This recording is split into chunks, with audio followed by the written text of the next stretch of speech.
I didn't set out to buy a Ouija board. It sort of found me. A few months back, I was helping clear out my late aunt's house. A massive, decrepit old Victorian. She'd lived alone for years, so the place was stuffed to the brim with antiques and junk. It was during my third day there, rummaging through the dust-laden attic, that I stumbled upon it. The board was in a carved wooden box, tucked away behind some moldy books. It wasn't one of those cheap, mass-produced ones. This thing looked ancient. The wood was warped, the planchette was hand-carved, and strange symbols ran along the edges. Symbols I couldn't recognize, even after a late-night dive into internet forums. A faint sense of unease curled in my gut when I touched it, but curiosity overpowered caution. I brought it home. It sat in my living room for weeks, mostly ignored. But the nights when I couldn't sleep, that's when I'd find myself staring at it. One restless Friday, after a couple of drinks, I decided to give it a shot. What's the worst that could happen? I lit a few candles, dimmed the lights, and placed my hands on the planchette. Is anyone there? I whispered, feeling ridiculous. Nothing happened, just silence and the flicker of the candlelight. I was ready to pack it up when the planchette shifted under my fingers. A chill raced up my spine. It moved slowly, deliberately to yes. My breath hitched as I stared at the board. I wasn't pushing it, I swear. My hands were barely touching the planchette. Who are you? I stammered, my voice shaky. The planchette began to glide, faster this time. My fingers struggled to keep up. E-L-I-A-S. Elias. The name hung in the air like a weight pressing on my chest. Okay, Elias, I muttered, trying to calm the sudden pounding in my ears. What do you want? The planchette didn't hesitate. F-R-I-E-N-D. My body went cold. It wasn't just the word, it was how the room felt different. The air was heavy, oppressive, like a storm building inside the house. Shadows seemed to stretch unnaturally long, flickering as the candles sputtered. Something moved in the corner of my vision. A trick of the light, I told myself, but I couldn't stop glancing at the darkened corners of the room. Why me? I asked, barely above a whisper. This time, the planchette moved so violently I almost lost my grip. Y-O-U-B-O-U-G-H-T-M-E. I didn't buy you, I protested, my voice cracking. I found you. The flames of the candles rose suddenly, their light casting strange, twisting shadows against the walls. My heart slammed against my ribs. The planchette spelled another word. D-E-B-T. What debt? I shouted, slamming my fists on the table. What are you talking about? The answer was immediate and chilling. S-O-U-L. No, I said, shaking my head like a child refusing to hear a ghost story. This is a joke. You're just some spirit trying to mess with me. Right? The candles went out. Complete darkness swallowed the room. My heartbeat thundered in my ears, and I groped for my phone, my lighter. Anything to bring light back. But the second I reached for the Ouija board, the candles reignited on their own. Except now they burned blue. Elias, I said, my voice trembling. What do you mean, soul? The planchette darted across the board, faster than before. I almost couldn't read it. T-H-E-Y-A-R-E-C-O-M-I-N-G. Who's coming? I shouted, standing so fast I knocked over my chair. A knock sounded at the front door. I froze. It wasn't an ordinary knock. It was slow, deliberate. 3 heavy thuds. My skin prickled. I glanced at the clock. 2:33 a.m. No one should have been at my door. Elias, I whispered, my voice shaking. Who is it? The planchette moved with purpose. D-O-N-O-T-O-P-E-N-I-T.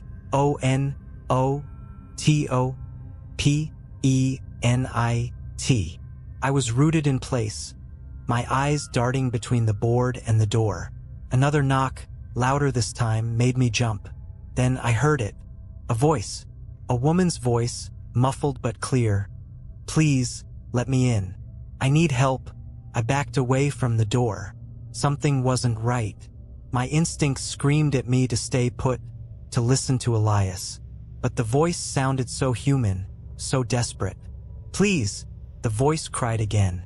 "It's cold out here. I'm hurt." My legs shook as I approached the door. Against every instinct, I reached for the lock. My hand hovered there. Then Elias spelled out 2 words. T-O-O-L-A-T-E. I stopped. Too late for what? The door slammed open, and the candles went out again. The door didn't just open. It flew inward, slamming against the wall with enough force to shake the house. A gust of freezing air whipped through the room, snuffing out the blue flames. But there was no one standing in the doorway. At least, not at first.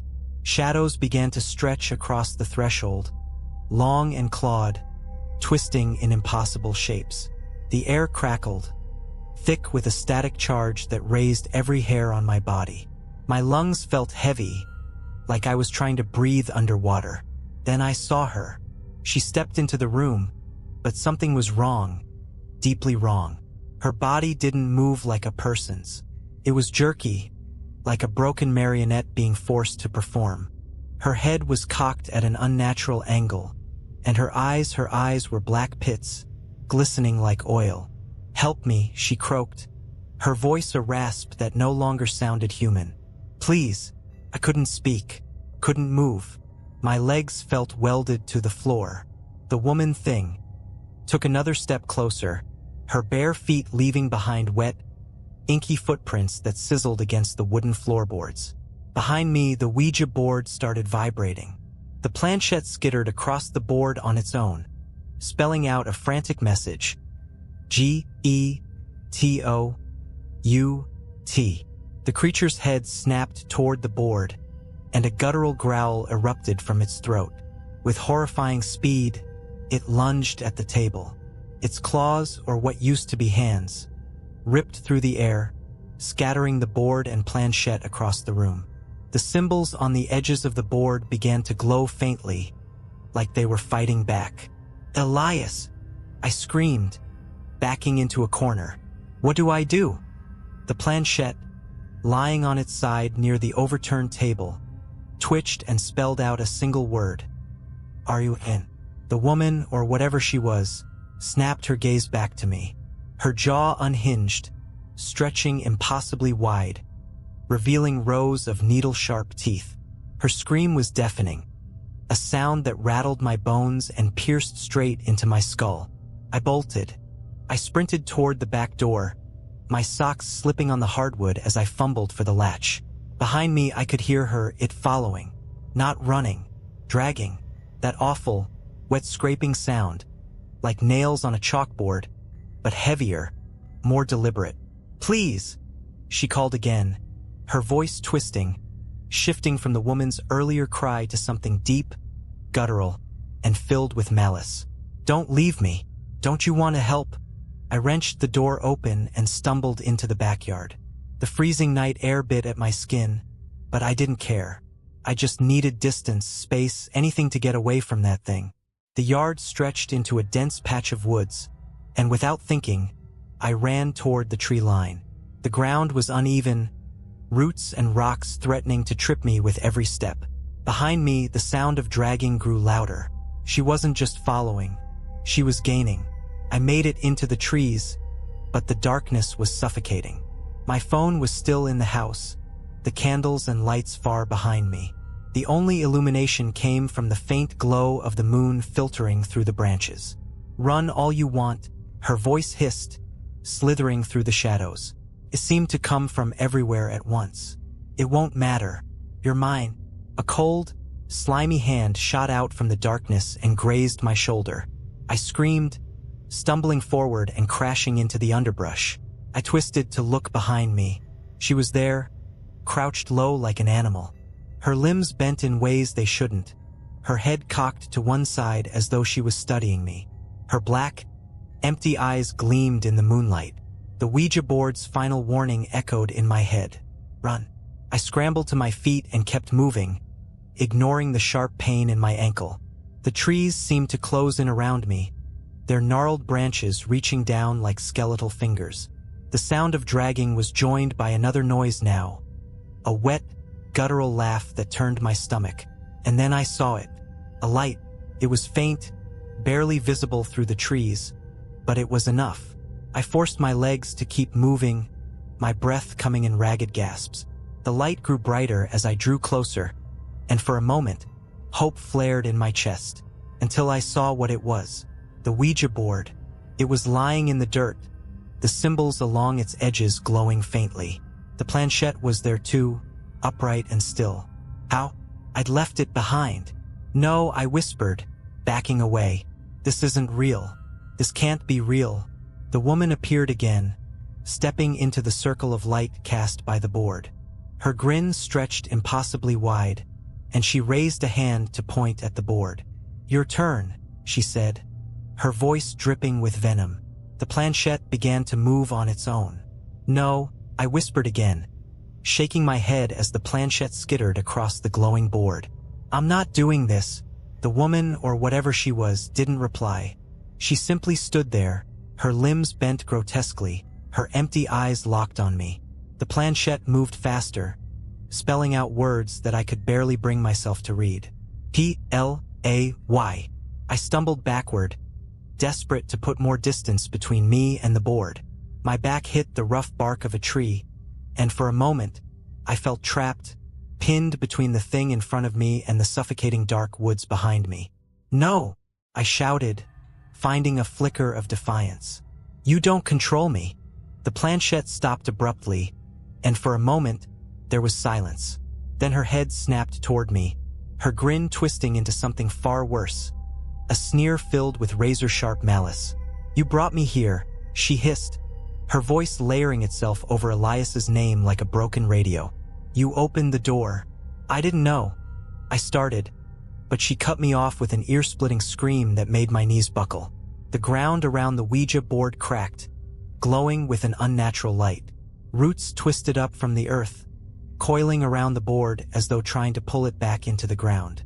The symbols flared brighter, pulsing in time with my racing heart. The planchette moved again, spelling something new. S-A-C-R-I-F-I-C-E.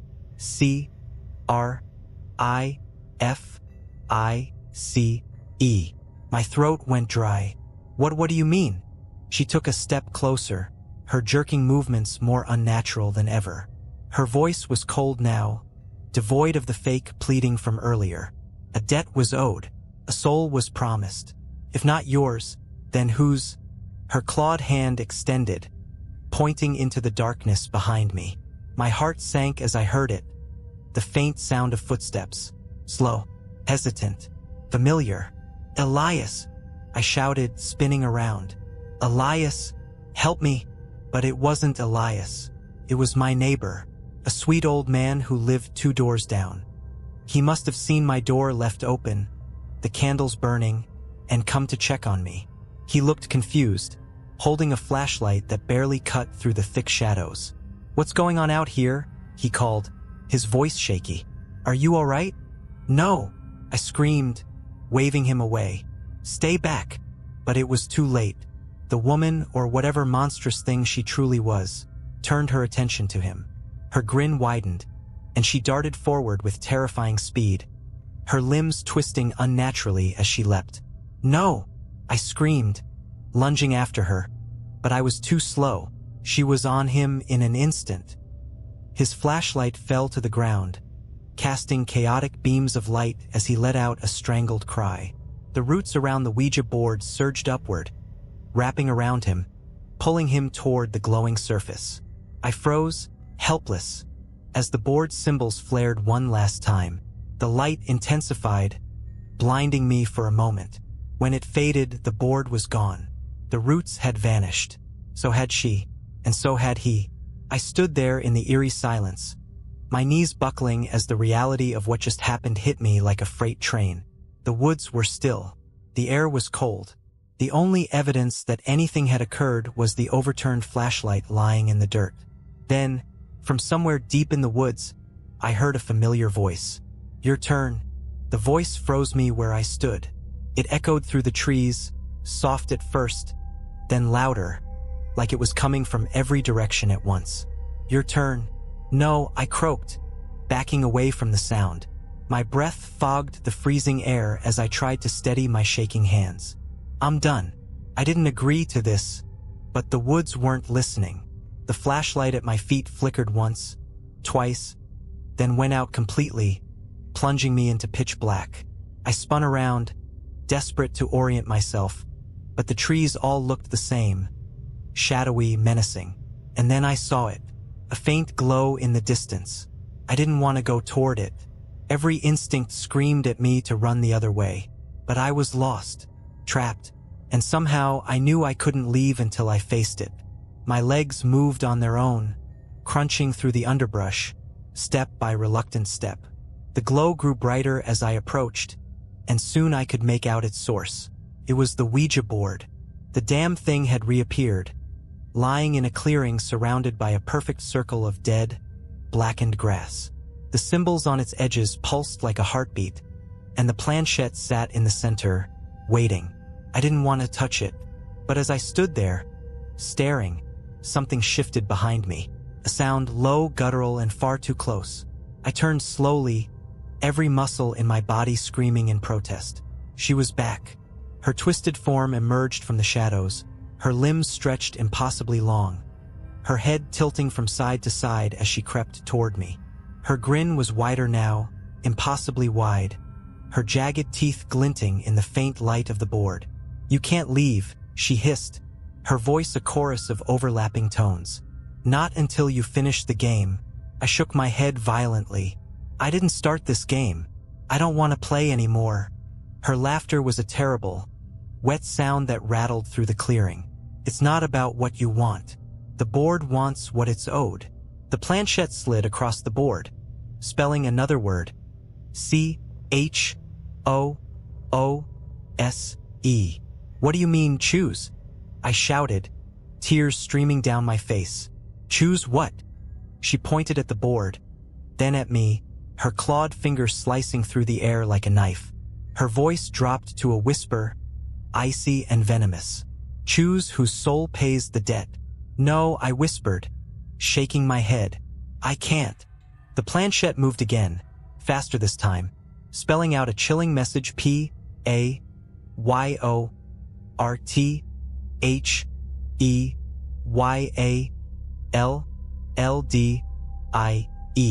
Images flooded my mind, my friends, my family, my neighbors, all of them, faces twisted in terror as they were dragged into the same void as my poor neighbor. The woman stepped closer, her oily black eyes narrowing. "Decide," she growled. My hands trembled as I looked at the board, the glowing symbols mocking me. My mind raced, searching for a way out, a loophole, anything. But deep down, I knew there was no escape. Not unless someone else took my place. I can't do this," I whispered. Her grin widened, her voice dripping with sadistic glee. "Then they'll come for all of them, one by one." I stared at the planchette, my breath coming in short, shallow gasps. My vision blurred, and my heart pounded so hard I thought it might stop. Slowly, my hand moved toward the board, shaking violently. "Fine," I choked out. "I'll choose." My hand hovered over the planchette. The glow of the board seemed to pulse in time with the terror coursing through me. Every nerve screamed at me to run, but where would I go? She'd find me, they'd find me. The forest itself felt alive, watching, waiting for me to make the choice. "Choose," she whispered again, her voice curling around me like smoke. Her form seemed to waver, dark and slick, as though she were no longer tethered to the rules of this world. "I can't," I whispered, tears streaking down my face. "Please, there has to be another way." She laughed. A hollow, echoing sound that felt like knives dragging across my skin. "There is no other way. Pay the debt or they'll all suffer." My mind reeled, flipping through every face I knew. My sister, my coworkers, the barista who always smiled at me in the morning. If I didn't choose, this thing would destroy them all. But how could I decide? How could I willingly condemn someone else to this fate? Then I remembered Elias. Why? I blurted out, my voice trembling. Why does Elias care?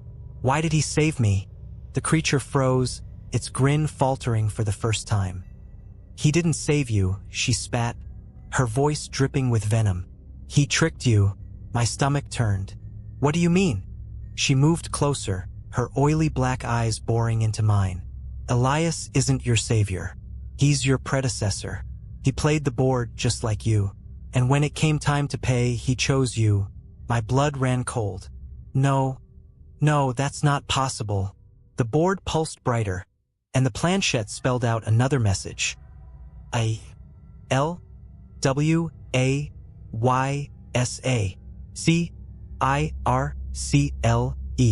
I stumbled backward, my mind spinning. Elias wasn't helping me, he'd set me up. This was the game's cycle. Its twisted, never-ending loop. One soul damns another over and over until the board gets what it wants. Her voice broke through my panic, sharp and cruel. Choose or the circle widens. Everyone you've ever known. Everyone you've ever loved.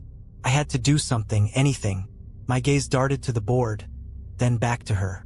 My hands clenched into fists. If Elias had tricked me, maybe there was a way to end this cycle. What if I don't choose? I asked, forcing my voice to steady. Her grin returned, slow and cruel. Then you'll stay here, forever. The board will keep you, and it will still take them all. The forest seemed to close in tighter, the air growing heavier. My chest burned with the weight of it.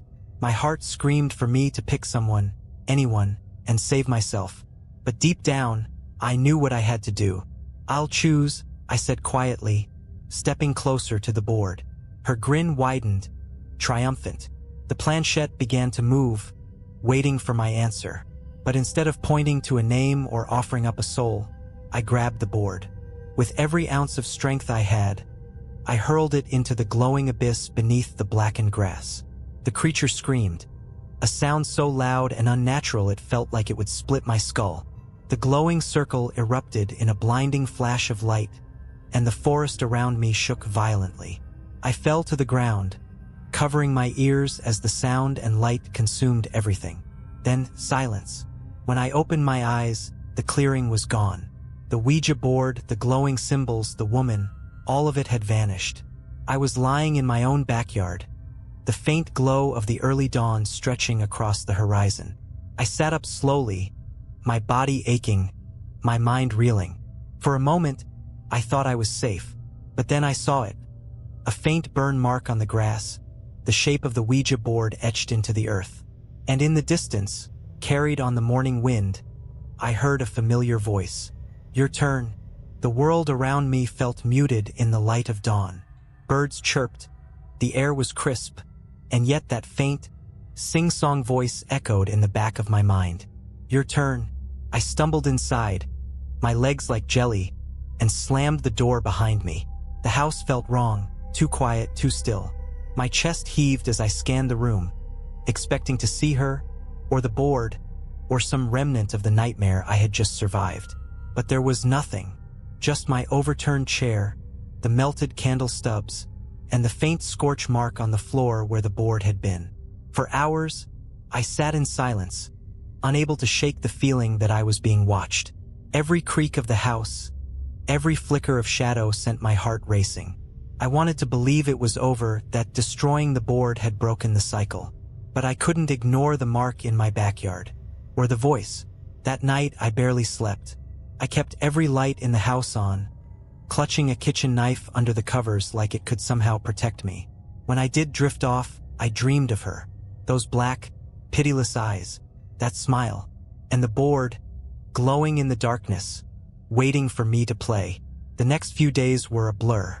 I called out of work, avoided friends and family, and tried to convince myself that I wasn't losing my mind. But the signs kept piling up. Lights flickering, doors creaking open on their own. My reflection in the mirror lingering just a fraction too long after I'd moved. And then came the package. It arrived one evening, left on my doorstep with no return address. My heart sank as I picked it up. It was heavy, wrapped in brown paper, and smelled faintly of smoke. I didn't want to open it. I knew what was inside, but I had to. My hands shook as I tore away the paper. And there it was, the Ouija board, perfectly intact, its symbols glowing faintly in the dim light of my kitchen. The planchette sat neatly on top, as though waiting for me to make my move. A note was tucked inside the box, written in jagged, frantic handwriting. It doesn't end. Pass it on, or it will come for you. Panic gripped me as I shoved the box away, knocking it to the floor. The board slid out, landing face up, and the planchette moved on its own. Slowly, deliberately, H-E-L-P. I screamed, kicking the box away and running to the far corner of the room. But the board stayed there, glowing, taunting me with its silent demand. I didn't know what to do. If I destroyed it, would it truly be gone? Or would I end up like the last person, doomed to suffer, to drag someone else into this nightmare just to save myself? The voice returned, soft and teasing. Your turn. I stared at the board, tears streaming down my face, and made my decision. I stared at the Ouija board lying on the floor, its glowing symbols casting faint, eerie shadows on the walls. The planchette twitched, waiting for me to act. The note's warning echoed in my mind. Pass it on, or it will come for you. How could I doom someone else to this torment? But the alternative, keeping the board, living with its curse, I couldn't survive that. I already felt it creeping into my mind, into my very soul. The shadows were darker, the silence heavier. I could feel her waiting, watching.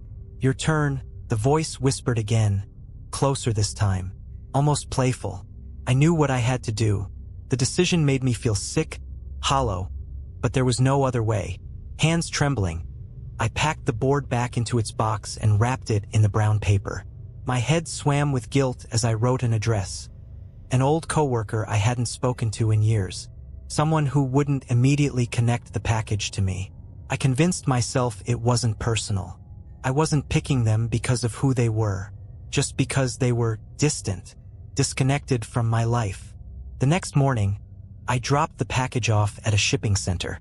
I avoided the clerk's eyes as I handed it over, my throat tightening with every step I took away from the counter. I couldn't shake the feeling that I'd hear the voice again, that I'd see her one last time. But the further I got from the shipping center, the lighter I felt. Maybe I was free. For a week, nothing happened. The house felt normal again. No flickering lights, no voices, no shadows that seemed to stretch and linger.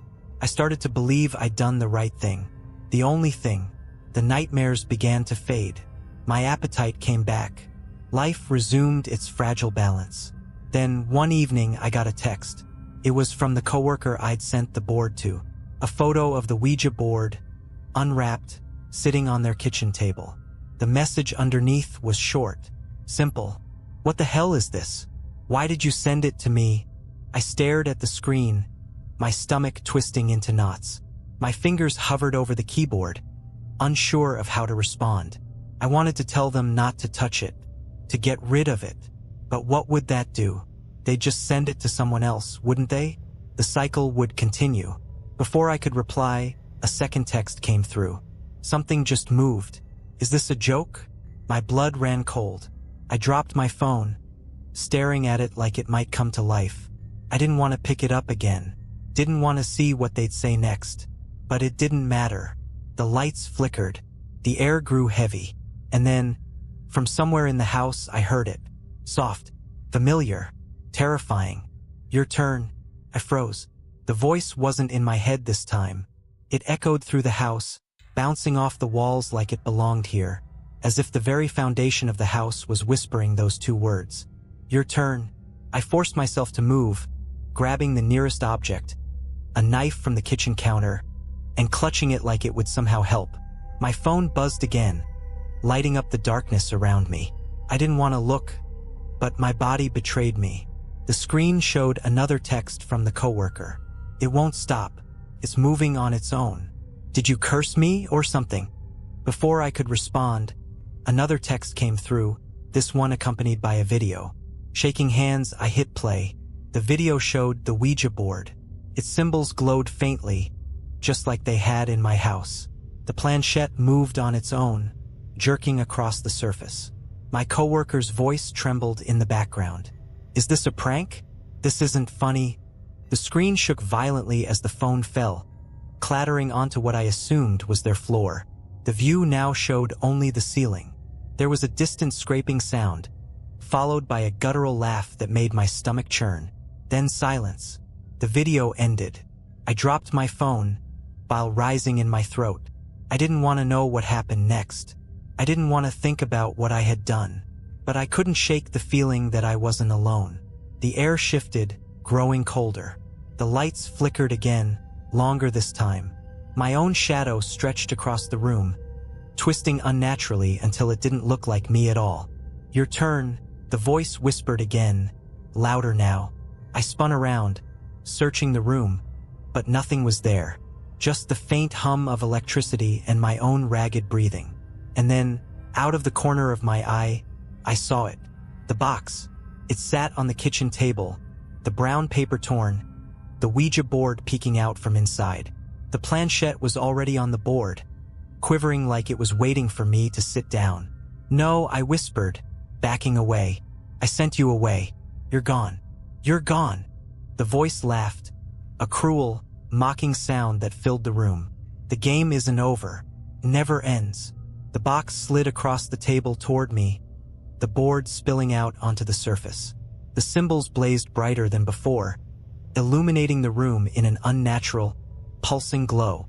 The planchette moved on its own, spelling out one final message. P-A-Y. I don't know what happened next. All I remember is screaming. The lights went out completely, and the room was swallowed by darkness. Something grabbed me, cold, slimy, unrelenting. I fought, clawed, and kicked, but it didn't matter. When I woke up, I was lying on my kitchen floor. The board was gone. The house was quiet again. For a moment, I thought it was over, until I turned my head and saw the scorch mark on the floor. Larger this time, spreading like a stain across the wood. And I knew it wasn't over. It would never be over. The game always comes back. I couldn't sleep after that night. Every creak of the house, every rustle of wind outside felt like a taunt. It wasn't over. How could it be? The scorch mark in the kitchen seemed to grow larger every day, spreading like a malignant tumor across the floorboards. I tried scrubbing it, sanding it, even replacing the wood. But no matter what I did, the mark always came back. And the whispers followed. At first, they were faint, almost indistinguishable from the wind. But as the days passed, they grew louder, more distinct, a constant chant. Your turn, your turn, your turn. I couldn't take it anymore. I was losing my mind. Sleep was impossible. Food tasted like ash. I quit my job, ignored my friends, avoided my family. Every moment of every day was consumed by the board. Even when it wasn't there, I felt it. Watching, waiting. Then one night I made a decision. I drove out of town, far into the countryside, where the roads turned to dirt and the stars burned bright in the black sky. The box was in the passenger seat, wrapped in layers of duct tape and plastic bags. I hadn't dared to open it since that last encounter, but I could feel its presence, like a weight pressing down on my chest. I found a clearing in the woods, miles from the nearest house. The air was cold, and the trees loomed over me like silent sentinels. My hands shook as I grabbed a can of gasoline from the trunk and poured it over the box. This ends here, I muttered, striking a match. I'm done. The flame caught instantly, roaring to life as it consumed the box. I watched as the plastic melted and the wood charred, the symbols burning away into nothing. Smoke rose into the sky, thick and black, but I didn't feel relief. I felt dread. The flames flickered, dimming for just a moment. And then I saw it. Her face. It appeared in the fire, twisted and screaming, her black eyes burning like coals. Her voice cut through the crackling flames, sharp and vicious. You can't end it. You can only pass it on. The fire exploded, sending me stumbling backward. When I opened my eyes, the clearing was empty. The box was gone, but the scorch mark was there, etched into the ground, smoldering faintly. I drove home in a daze, my hands gripping the wheel so tightly they turned white. When I walked into my house, the smell of smoke hit me immediately. The lights flickered, and sitting on my kitchen table, perfectly intact, was the Ouija board. The planchette moved as I stared at it, frozen in horror. P-A-S-A-S-I-T-O-N. I knew then what it wanted, what it had always wanted. The curse couldn't be destroyed, could only be transferred. I had to choose someone just like Elias had chosen me. If I didn't, it would destroy me, consume me completely, and it wouldn't stop there. I sat down at the table, my hands trembling as I picked up my phone. I sent a text to an old high school friend, someone I hadn't spoken to in years, someone far removed from my life. "Hey," I typed, forcing my fingers to move. "I found something weird I think you'd like. Can I send it to you?" The response came almost immediately. "Sure, sounds cool." I stared at the screen for a long time before typing my reply. A week later, the board was gone. The scorch mark in my kitchen had faded. The whispers had stopped. But every now and then, when I close my eyes, I hear her voice. Faint, distant, but always there. "Your turn." Weeks passed. Life began to regain a fragile sense of normalcy. The board was gone, the shadows receded, and the air in the house felt lighter. I told myself it was over, that I had passed the curse along, just as Elias had done before me. But deep down, I knew better. Started small. The faintest flicker of the lights late at night. A soft tapping on the windows, though the trees outside were still. At first, I convinced myself it was paranoia, just the remnants of a trauma I couldn't shake, until I saw the scorch mark again. It appeared one morning, faint at first, barely visible against the kitchen floor. I scrubbed it until my hands were raw, but it wouldn't budge. By nightfall, it was darker, deeper, spreading outward like a stain that wouldn't be contained. And then the whispers returned. "Your turn." I tried ignoring them, but they grew louder, clearer. Sometimes they didn't even wait for the night. I'd hear them in the middle of the day, soft voices threading through the noise of the world, carrying that same, taunting phrase. I wasn't safe. The curse hadn't left me. It was still here, still watching, still waiting. One night, I decided to confront it. "Why?" I screamed into the empty house, my voice breaking. "I did what you wanted. I passed it on. Why are you still here?" The answer came in a voice that wasn't hers. It was familiar, low, broken, and trembling. "Elias." I froze.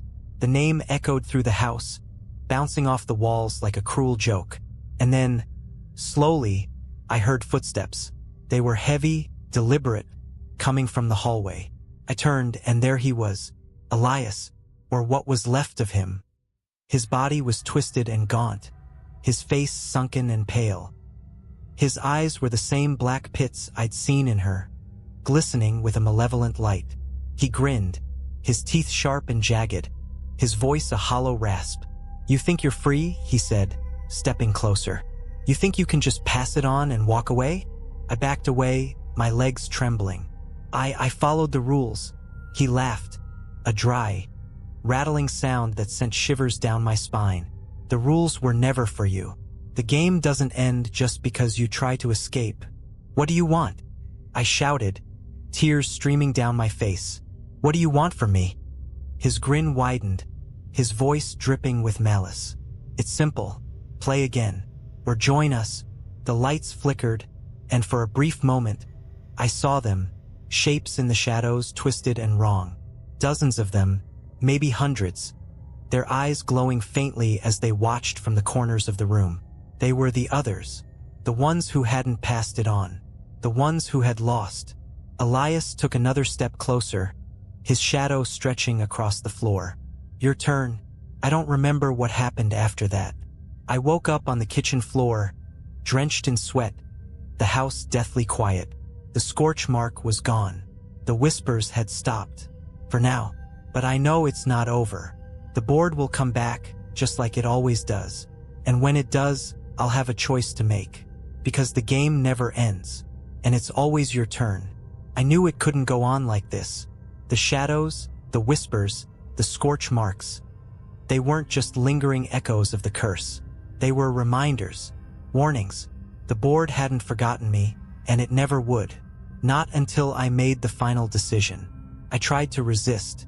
I blocked out the whispers, ignored the lights flickering, even when they left me in total darkness. But the board had a way of worming its way back into my life.